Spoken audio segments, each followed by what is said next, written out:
No hook required for this poke bowl recipe. Today I'm showing you guys how to make a vegan poke bowl recipe that is full of delicious, salty, oceany flavor, amazing crunchy texture, and it is so good. Hope that hooks ya to want to stick around for more.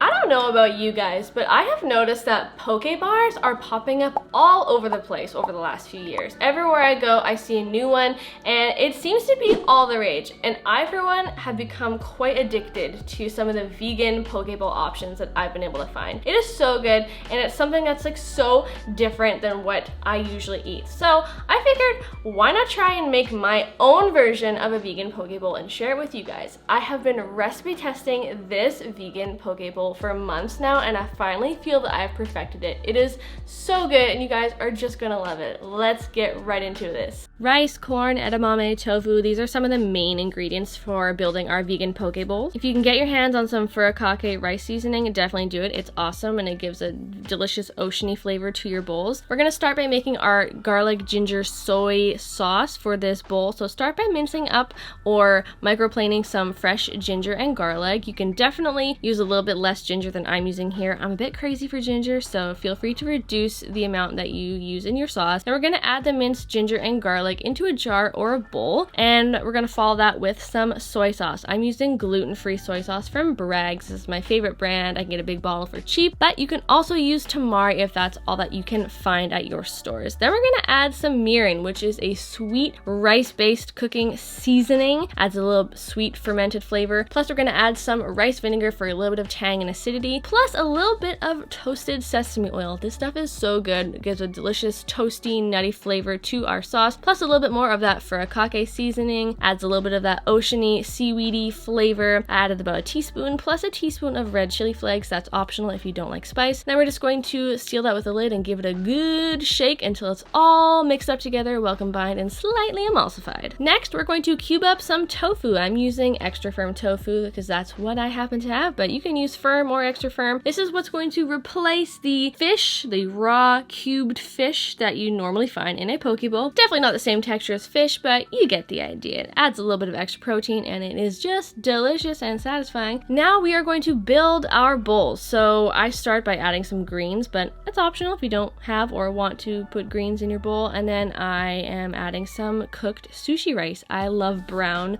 sushi rice, so that's what I use. Plus a little bit of that furikake rice seasoning, and then we're gonna add some corn for a little bit of crunch and sweetness. You can use fresh or frozen. And then I'm adding a couple handfuls of edamame beans. These add a ton of protein and wonderful chewy texture. And then we're gonna add in some of that cubed tofu for, you know, the protein. This is the poke in our poke bowl. And then we're gonna add some wakame salad. This is seaweed salad. It is so good. I found a big tub of it at Costco. If you can get yourself to a Costco, get some of this. It's so good. Then we're going to drizzle a few tablespoons of delicious sauce right over the whole bowl, and it is done. Sprinkle on some sesame seeds for garnish if you please, and devour. This is so good. And if you want, you know, extra oceany flavor and you couldn't find the furikake or wakame salad, just use seaweed sheets like the nori sheets you can find at an Asian grocery store. I'm starving. I've been wanting to eat this for like half an hour.